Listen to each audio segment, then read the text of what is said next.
구간 위에서 안착하는 흐름이 무조건 필요해요.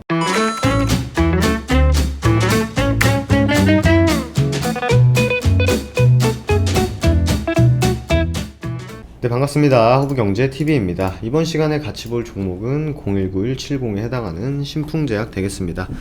신풍제약 영상 꾸준히 올려드리고 있기 때문에 처음 보신 분들 좋아요와 구독 한번 부탁드리고, 구독자분들께서는 좋아요 한번 부탁드리도록 하겠습니다.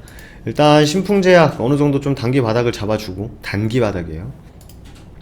단기 바닥을 잡아주고, 그간 안 좋았었던 1월부터 굉장히 이제 바이오가 좋지 않았죠. 신풍제약 뿐만 아니라 다른 바이오 종목들도 굉장히 좋지 않았는데, 한번 깨지고 추가적인 하락을 나온 그 아래 타점에서 이제 그 바닥을 잡아준 거기 때문에 어쨌거나 저쨌거나 10만원 위로 올라와야 됩니다, 지금. 그래서 그게 최우선이고, 10만원 구간 위에서 안착하는 흐름이 무조건 필요해요. 그 흐름이 나온 다음에 비중이라든지 또 내가 혹은 뭐 추가 매수라든지 이런 부분을 결정을 하는 것도 제가 봤을 땐 절대 늦지 않다고 말씀드릴 수 있거든요. 그렇기 때문에 뭐 신풍제약 영상 굉장히 오랫동안 올려드리고 있는데, 뭐 그간 해왔던 부분들에 대해서 뭔가 좀 신뢰가 간다 하시면은 지금은 되도록이면 손 움직이지 마시고 좀 일단 관망 포지션이 좀 더 좋을 것 같아요.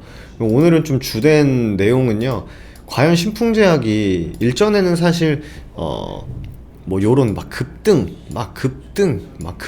이런 것들은 냉정히 따지면은 이제 세력들에 따라서 움직였던 것 같아요. 세력들에 따라서 움직였죠, 사실. 세력들에 따라서 움직였는데, 이제 지수 편입 얘기도 계속적으로 나왔었고, 실제로 편입도 됐고, 앞으로도 편입 가능성이 높은 종목이기 때문에, 과연 진짜 우리가 모르는 누군가, 그죠? 일반 중소형 테마주들을 움직이는 세력들이 있고, 추가적으로 기관하고 이제 외국인이 있어요. 주가를 부양하는 그 쪽에서 보면은 첫 번째 세력이고 두 번째는 기관이. 근데 이제 지수 편입이 되면은 아무래도 처음에는 이렇게 세력에 따라서 움직였던 종목이 기관 외국인들의 매수 매도에 따라서 움직이는 종목으로 탈바꿈하는 경우가 굉장히 많거든요.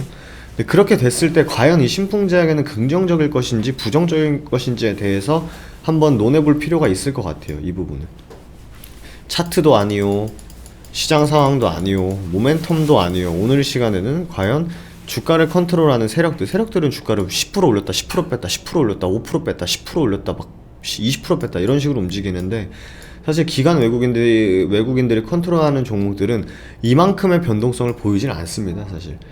등락폭이 굉장히 좀 제한적이에요. 삼성전자가 상한가 가는 거 보셨나요? JYP 엔터가 상한가 가는 거 보셨나요? 그런 종목들은 아무리 수급이 많이 들어가도 그 종목이 움직일 수 있는 구간, 움직일 수 있는 당일의 폭이 어느 정도 암암리에 정해져 있어요. 수급의 양이. 수급이 엄청나게 많이 기관 외국인들이 들어갔을 때 그 종목이 올라갈 수 있는 상승 한계치가 있습니다. 여러분들께서 제가 뭐 무료 방송이나 VIP 방송에서 이제 세력주와 수급주를 구분을 해서 매매를 해야 된다. LPG 차에다가 기름 넣는다고 차 굴러가나요? 기름차에다 LPG 넣는다고 굴러가나요? 수소차에다가 기름 때려 부은다고 수소차가 움직이나요? 그거부터가 그 종목을 공략하는 시발점 처음이에요. 첫 단계가 그거예요. 과연 이 종목의 이 종목을 위아래로 움직이는 주체들은 과연 누구인가를 명확하게 판단한 이후에 이 종목을 대응을 해 나가야지. 야, 기관하고 외국인들이 백날 산다고 올라가는 종목도 아닌데 괜히 기관 외국인들 샀다고 해가지고 좋아하고 있는 것도 어떻게 보면 되게 바보스러운 행동이고, 기관 외국인들이 움직여줘야, 개인들이 팔아야 주가가 올라가는 종목인데 거기다 대고 내 종목을 가지고 20% 막 급등하길 뭐 바라고 있는 것도 굉장히 넌센스입니다, 사실. 근데 일전에는 어떻게 보면 신풍제약이 세력들, 우리가 소위 말하는 이제 기관 외국인들이 아닌 세력들, 그죠? 기관 외국인들이 아닌 일반 세력들, 어딘가에 있을 그런 세력들에 따라서 움직였던 종목이었다면, 이제는 뭔가 지수 편입이 되고 실질적으로 기관 외국인들이 들락날락하는 종목으로 변했을 때 이 종목은 어떻게 움직일 가능성이 높은지를 보자는 거예요. 왜냐하면 본격적으로 신풍제약이 시세를 주기 시작한 게 2020년 3월, 4월이거든요. 그 냉정히 보면 한 4월부터 되겠죠. 3월 말. 그때의 수급 상황을 보시면 시총이 아무래도 작았기 때문에 기관들이 자금 집행을 하는 종목이 아니었습니다, 실질적으로. 그죠? 아니, 이거 뭐 HTS가 보여주는데 제가 뭐 가라를 가져와서 할 수도 있는 것도 아니고. 그런데 어느 순간 쫙쫙 지나가고 시총이 높아지고 뭔가 기관 외국인들이 들락날락할 수 있는 유동성이 형성된 이후에 보시면 다르죠. 아니 다르잖아요. 제가 뭐 거짓말하는 것도 아니고 다르지 않습니까? 이 종목의 성향이 바뀐 거예요. 성격이. 기관 외국인들이 갖고 놀지 않았던 종목인데 이제는 기관하고 외국인들이 실질적으로 외국인들 수급이 들어오고 실질적으로 투신 연기금 수급들이 본격적으로 들어오기 시작이 된 거예요. 그 종목은 성향이 조금 바뀌었다라고 보시면 돼요. 보시면 투신 거래량 2천만 주 터지는데 4천주, 13,000주 무슨 의미가 있어요. 거래량 800만 주 터지는데 뭐 들락날락 하는 것도 없어요. 근데 이제는 달라졌다 이거죠. 이제는 달라졌다는 거죠. 100만 주 터지는데 10,000주. 이것도 적어요, 사실. 많은 수치는 아니에요. 네, 많은 수치는 아니지만, 이 기업, 이 종목이 어느 정도 패턴이 바뀌고 있다. 그거를 우리가 좀 인지를 해야 될 것 같아요. 그랬을 때, 기본적으로 세력들이 막 막 변동성이 엄청나게 큰 종목에서 제한적인 변동성이지만 어느 정도 안정적인 주가의 그 가격 밴드가 설정되었을 때의 장단점이 물론 있겠죠. 예전만큼 드라마틱하게 막 확 꼬라박고 확 올라갔다 확 꼬라박고 이런 모습보다는 점점 이런 식으로 바뀌어 나갈 가능성이 높아요. 지수 편입이 되고 실질적으로 기관 외국인들이 들어왔을 때. 그러면은 이 종목도 어느 순간 등락폭이 좀 제한적으로 바뀔 거예요. 예전에는 상한가도 갔다가 뭐 장중에 하한가도 갔다가 20% 올라갔다가 20% 빠졌다 하는 종목이었으면 어느 순간부터는 외국인 지분들이 높아지고 기관들이 건드리고 자금 집행이 들어오면서 연기금 자금, 투신 자금, 실질적으로 기관이라고 하는 애들이 들락날락 하는 순간 이 종목은 예전에는 20% 30% 왔다 갔다 하던 게 10% 15% 왔다 갔다 빠질 때도 정말 많이 빠져봐야 막 10% 이런 식으로 변할 가능성이 높아요. 지금 흐름상 그렇게 되면 내 종목은 제가 일전에도 한번 말씀드린 기억이 있어요. MSCI 지수 편입이라든지 우리나라 코스피 200의 지수 편입이 되면은 언젠가는 기관 외국인 수급에 따라서 움직일 종목으로 바뀔 가능성이 높기 때문에 드라마틱한 상승과 하락은 없어도 꾸준하고 안정적인 상승 혹은 꾸준하고 덜 안 안정적인 하락 이런 흐름을 보일 가능성이 굉장히 높다고 말씀드렸었죠. 그렇게 되면 여러분들이 이 종목을 볼 때 느끼는 스트레스는 작년이랑 올해랑은 완전히 다를 거라는 거죠. 올라갈 때 덜 올라가지만 안정적이고 빠질 땐 덜 빠지겠지만 덜 빠지고 그러니까 확 안 빠지고 막 심장 철렁철렁하게 안 빠지고 어느 순간 수급주로서의 바뀌는 모습을 우리는 하나하나 아마 볼 것 같아요. 그죠? 그러니까 개인 세력들이 움직이는 거는 약간 좀 인위적인 느낌이 있죠. 인위적인 움직임을 가져갈 수 있습니다만 외국인 기관들은 어떻게 보면 장중에 어느 패턴, 일정한 패턴, 외국인들이 사는 패턴, 기관들이 사는 패턴이 있거든요. 알면 보이거든요.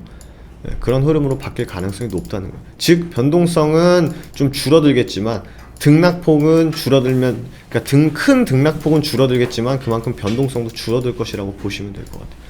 그렇기 때문에 충분히 안정적으로 단기 바닥을 잡아주고 물량 소화도 꾸준히 해주면서 다시금 적정 주가라고 할 수 있는 이 기업의 가치 대비해서 적정 주가가 아니라 이 기업이 평소에 움직였었던 구간까지 올라왔을 때 그 다음에 상승 하락을 반복하면서 우리는 우상향 기조를 기대해야 된다라는 걸 말씀을 드리는 겁니다. 그러니까 그러니까 쉽게 말해서 주포들이 주가를 막 급등락 시키는 것보다는 기관 외국인들이 살 때 오르고 팔 때 떨어지는 어떻게 보면 시장과 좀 동조화되는 흐름을 보일 가능성이 높다라는 걸 말씀드리고 싶은 거예요. 그렇게 봐주시면 될 것 같습니다. 신풍자 영상은 뭐 어떻게든 저쨌든 간에 영상 꾸준히 올려드릴 테니까 꾸준히 체크해 주시면 될 것 같고요. 그럼에도 아직도 카카오톡 친구 추가 안 하신 분들은요, 친구 추가 누르시고 아이디를 추가 클릭 누르시고 HBTV 천사로 검색해서 나오는 계정 추가하신 다음에 추가만 해서 끝나는 게 아니라 메시지를 보내주셔야 저희가 친구 추가 확인이 가능하니까 그렇게 참고해 주시면 좋을 것 같고요. 저희는 기본적으로는 중장기 주력주 시원하게 두 자리, 기본 두 자리, 크게는 뭐 세 자리까지 보면서 종목을 쭉 끌고 가는 매매를 지향합니다. 실질적으로 오늘 같은 경우에도 주력주 한 종목이 20% 넘게 올라가면서 조금 손실권이 있었습니다만 오늘 어제 오늘 해가지고 바로 두 자릿수 수익권으로 올라오는 종목도 있고, 이미 뭐 70% 80% 올라가 있어서 거기서 움직이고 있는 종목도 꾸준히 보유하고 있고, 뭐 40% 50% 왔다 갔다 하는 종목도 보유하고 있고, 오늘처럼 두 자릿수로 올라오는 종목도 있고요. 그래서 저희가 갖고 있는 현재 실질적으로 모든 회원님들 동일한 포트로 운영이 되는데, 최고 많이 빠져 있는 종목이 10%예요. 위로는 80%, 40%, 또 뭐 그죠? 10%대 종목은 한 두세 종목 되고요. 그리고 단기 스윙 같은 경우에는 저희가 저번 주 말미에 두 종목을 단기 스윙 편입을 했어요. 현대 BNG 스틸, 쇼박스. 근데 이 두 종목 모두 하루 차이로 급등을 하면서 수익 청산을 했고요. 방송방 같은 경우에는 미래생명자원 한 4일 전에 보유하고 있다가 오늘 상한가에 들어갔는데, 상한가 다 먹진 못했어요. 중간에 이제 저희가 매수할 때 이미 매도 가격이 정해져서 나가기 때문에 그 제시된 매도가에 그냥 매도 주문만 걸어두면 알아서 올라가면서 체결이 된 거고, 그렇게 진행을 하고 있습니다. 그래서 뭐 나는 뭐 신풍제약으로 뭐 승부를 보겠다 하시는 분들은 그렇게 하시면 되시고, 나는 추가적인 현금을 통해서 좀 매매 회전을 돌려보고 싶다, 그러신 분들은 카카오톡 친구 추가하신 다음에 저희 담당 팀장님께 허브경제TV와 함께 해보고 싶습니다 라고 남겨주시면 친절하게 저희 매매 스타일이라든지 어떻게 진행되는지 상담해 주실 거니까, 관심 있으신 분들만 친구 추가하신 다음에 상담 문의 남겨주시면 되실 것 같습니다. 그럼 저는 또 다음 신풍제약 시간에 인사드리도록 할게요. 감사합니다.